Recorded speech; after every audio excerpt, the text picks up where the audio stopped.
अस्सलाम वालेकुम। ये हमने एक जो सिलसिला शुरू किया है, जो हमारे फ्रिज एसी के मैकेनिक हजरात हैं उनके लिए।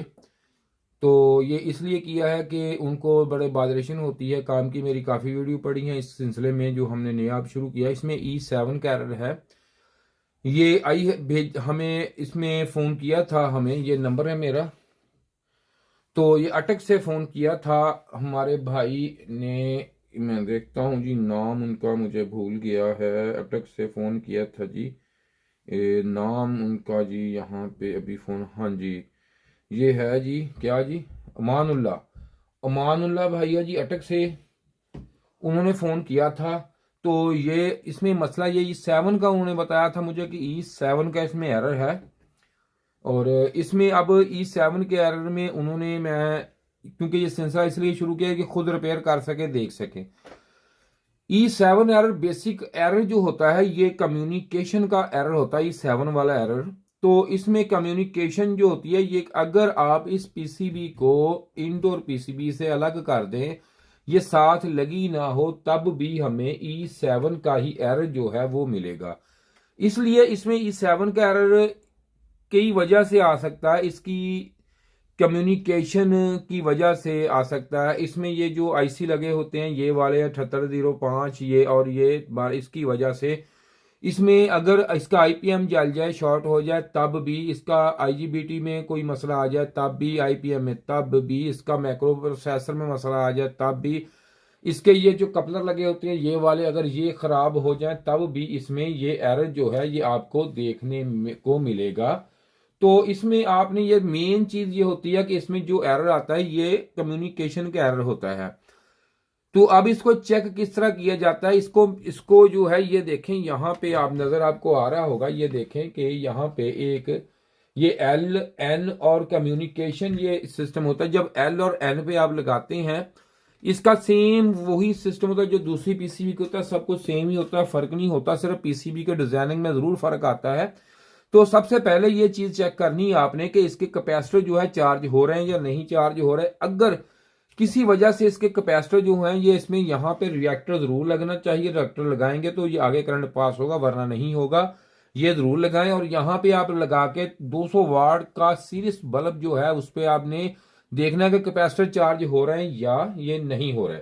उसके बाद जो देख लें, यहाँ पे अगर आप देखेंगे तो मैं आपको यहाँ से खोल के दिखाता हूँ इसका सारा सर्कल को। ये तो पीसीबी हमारी अपनी पीसीबी है, क्योंकि मैंने इसीलिए ये सिस्टम शुरू किया है कि आप मैकेनिक भाई जो फ्रिज एसी का काम करते हैं मुझे कॉल करें।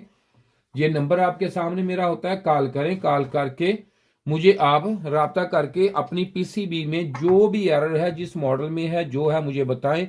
तो मैं कोशिश करके आपको उसकी वीडियो बना दूंगा। आप उस तरह रिपेयरिंग करें, खुद करें। एक अच्छी क्वालिटी का ये देखें मीटर, ये मीटर है, अच्छी क्वालिटी का ये मीटर आप ले लें ताकि आप इस पर काम कर सकें। तो और इसके बाद इसके आपके पास बाकी चीजें आपके पास हैं, सिर्फ और सिर्फ ये मीटर और एक सोल्डर आयरन आपने लेनी है। तो आप पीसीबी का काम अच्छे तरीके से काम कर सकते हैं। ये आप जरूर काम खुद करें और देखें कि ये काम किस तरह है। कोई मसला हो तो आप हमसे राब्ता करें। अगर आपके पास पीसीबी आती है तो मेरी चैनल पे, मेरे पे काफी वीडियो पहले भी पड़ी हैं, और ये जो अब हमने नया सिलसिला शुरू किया है ये तो है सो है, लेकिन पहले भी वीडियो हमारी पड़ी है, तो वो आप सारी देख सकते हैं कि इसमें हमने किस तरह कैसे कैसे ये जो एरर है इसको सॉल्व करने का फुल तरीका हर तरह का बताया हुआ, वो आप चेक करें मेरा भाई। तो अब ये हमारा है, तो इसको अब देंगे हम वोल्टेज। वोल्टेज देंगे आपको, देखेंगे वोल्टेज देने से पहले हमें जरूरत है रिएक्टर की। तो रिएक्टर हम ये देखें, रिएक्टर हमारे पास होता है ये वाला, आप एक ही लग जाता है, इसमें कोई फर्क नहीं होता।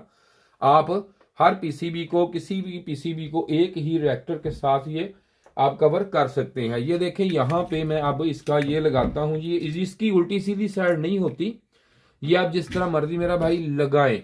ओके जी। तो अब यहाँ पे इसके ये देखें कि अब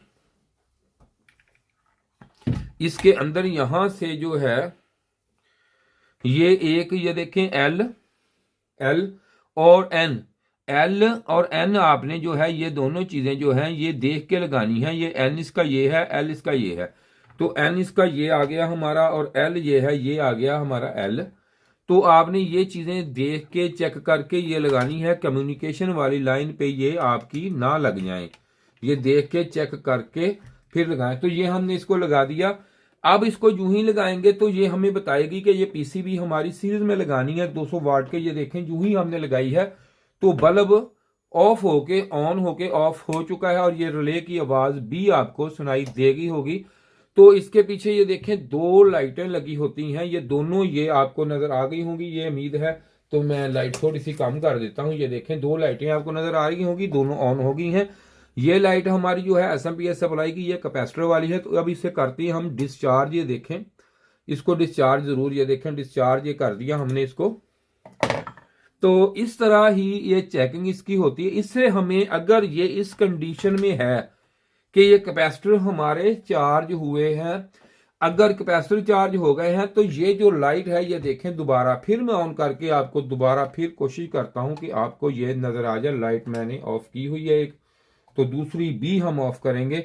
तो ये कहीं से उतर तो नहीं गई, ठीक है, ओके है जी।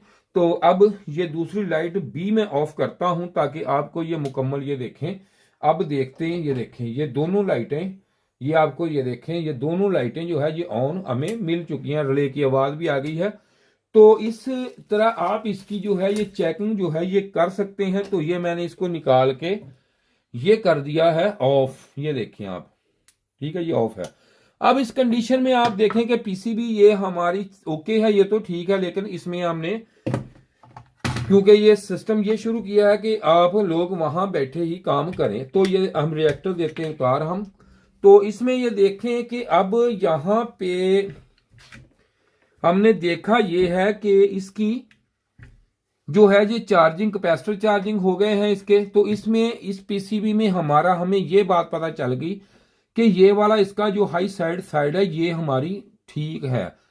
तो अगर ये लाइट आपकी फुल रोशन रहती, हमारा बल्ब जो है ये फुल रोशन रहता, और कुछ टाइम के बाद ये ऑफ हो गए, पीटीसी से कर देती ऑफ, तो हमें इसका इस सेशन में चेकिंग का जरूरी बनना था कि इस सेशन को चेक करें कि इसकी हाई साइड आईजीबीटी तो शॉर्ट नहीं है। अगर इसकी ये हाई साइड, मैंने वीडियो पढ़ी आईपीएम की, वो देख सकते हैं, इस तरह वीडियो हो जाती है लंबी।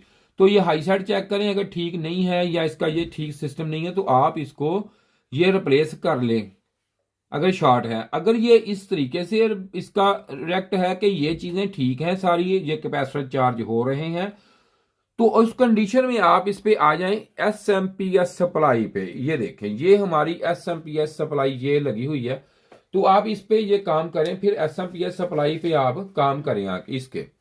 तो इस पे काम करने का तरीकाकार ये है कि यहाँ पे इसके ये देखो 7815 ये 5 कहाँ लगे मुझे बताएं जरा, दोनों कौन कौन से हैं? 7815 को ये वाला 78.5 है और ये 7815 लगा हुआ है, और 7815 है, और इसकी वोल्टेज कहाँ जाते हैं? आईपीएम को। तो ये जो है 78.5 इसका जो है ये मैक्रो प्रोसेसर को आते हैं यहाँ पे। तो इस सिलसिले में इसका जब आईपीएम इसका जो है ये वाला एसएमपीएस सप्लाई जो है इसकी एसएमपीएस ट्रांसफार्मर है, एसएमपीएस सप्लाई है, ये काम नहीं करती। तो E7 का एरर आता है। तो इसमें ये आप देख सकते हैं कि यहाँ पे जो ये आईसी लगा हुआ है ये वाला, अगर ये किसी वजह से खराब हो जाए, इसको चेक करना है। इन चीजों को चेक करके अगर आप देखें तो ये आप क्लियर कर सकते हैं। अगर उसके ये चीजें भी क्लियर हैं, इसमें ये बिल्कुल ओके है, इसकी ये लाइटें भी ऑन हो रही हैं दोनों, तो एसएमपीएस सप्लाई में फॉल्ट नहीं है। तो फॉल्ट अब आ गया उसके बाद इसकी कम्युनिकेशन सर्कल में फॉल्ट है आपके, क्योंकि अभी नया सिलसिला शुरू किया है ये मैंने। तो अभी जिस भाई का फोन आता है वो मुझे यही कहता है ये आ रहा है। जब ये काम आस्ता आस्ता सीख जाएंगे फिर मुझसे पूछेंगे ये ऐसे है, ये हमने चेक कर लिया, ये मसला, वो आस्ता आस्ता टाइम लगेगा उसमें। उम्मीद है कि बंदे क्लियर हो जाएंगे कुछ टाइम के बाद, ये क्लियर जो है ये हमारे बंदे सारे क्लियर हो जाएंगे। तो ये वीडियो जो है ये इसलिए मैं बना रहा हूं लोगों के लिए, आपके लिए, कि इसमें आप सारी चीजें जो है ये देख सकते हैं, सारी कवर कर सकते हैं। तो ये देखें अब इसमें आ गया हमारा अगला मरहला। अगला मरहला जो है ये हमारे लगे हुए ऑटो कपलर लगे हुए हैं। तो इनका काम ये होता है ऑटो कपलर का, ये देखें कि इन्होंने इसमें जो है इसकी एसएमपीएस सप्लाई से वोल्टेज भी आ रहा है सब कुछ, तो इनमें फॉल्ट आ गया जिससे कम्युनिकेशन एरर आता है। फिर हम ये चेक करेंगे। तो अब इसकी जो वीडियो है वो भी मेरे चैनल में पड़ी है, वो आप देख सकते हैं। तो ये जो है, ये मैंने कुछ भी इसमें जो आम होने वाला मसला होता है वो मैंने चेक आपको करके बता दिया, इसमें जो भी सर्कल है। लेकिन आप जरूर जो चैनल पे है मेरी वीडियो पड़ी है उस पे आप जरूर जाके देखें, उस पर डायोड टेस्टिंग, इसकी ब्रिज टेस्टिंग, एक एक चीज पड़ी है, वो आप देखेंगे। तो अगर आपको वो उस चीज नहीं समझ आ रही तो मुझे आप राब्ता मुझसे कर सकते हैं। देखिए, मैं फोन नंबर आपका अपना देता हूं, इसलिए देता हूं कि आप कोई चीज है जो भी है बिना झिझक पूछ सकें। तो उम्मीद है कि आपको इस वीडियो में काफी कुछ सीखने को मिल रहा होगा, मिलेगा। और देखें, अगर और किसी भाई ने कमेंट्स की मुझे बताया, फोन किया, तो अगर वीडियो के हवाले से, तो ये वीडियो चाहिए हमें, या इस फॉल्ट का या इसका जरूर आप किया करें, ताकि आपको मैं अच्छे तरीके से वीडियो बना के आपको जो कुछ है सही बता सकूं। आप कोशिश करें काम करने की, बिल्कुल करें। नहीं होता तो कोई मसला नहीं, फिर आप राब्ता मुझसे करें। ये वीडियो मेरी देख के आपको काफी सीखने को मिलता है काम। तो इसके साथ ही जी, खुदा हाफिज। किसी ने ट्रेनिंग लेनी हो तो नंबर आपके सामने है।